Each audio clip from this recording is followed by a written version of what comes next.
රට ගැන කතා කරද්දී මිනිස්සු හැම වෙලේම කියන්න උත්සාහ කරනවා රට වැඩක් නැහැ. මේ රට හැමෝටමයි තියෙන්නේ. ඇත්ත. පිටින් ආපු එකාට රට වැඩක් නැහැ. රට හැමෝටමයි තියෙන්නේ කියලා ඌ කියන්නේ.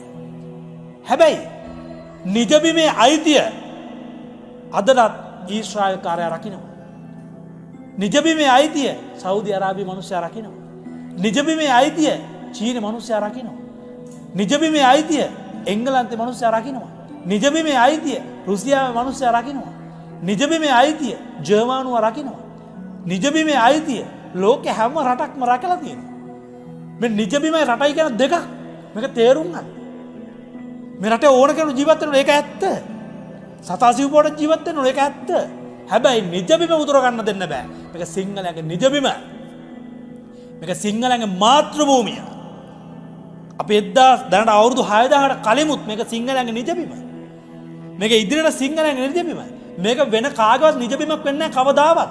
එසා ඔය ආක්‍රමණශීලී සෑම මිනිස්සෙක්ම ආගන්තුක සෑම මිනිස්සෙක්ම මේ රටට පය තිබුත් සෑම මිනිස්සෙක්ම තේරුම් ගත යුතුයි මේක සිංහලයන්ගේ නිජබිම කියන කාරණාව.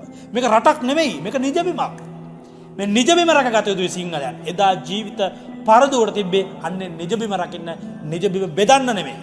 නිජබිම බෙදන න්‍යාය ධර්මයන් තමයි හැම වෙලේම මේ මිනිස්සු හදන්න උත්සාහ කරන නිසා මේ හදන්න යන නිජබිම නැවත වනසන්න දෙන්න එපා.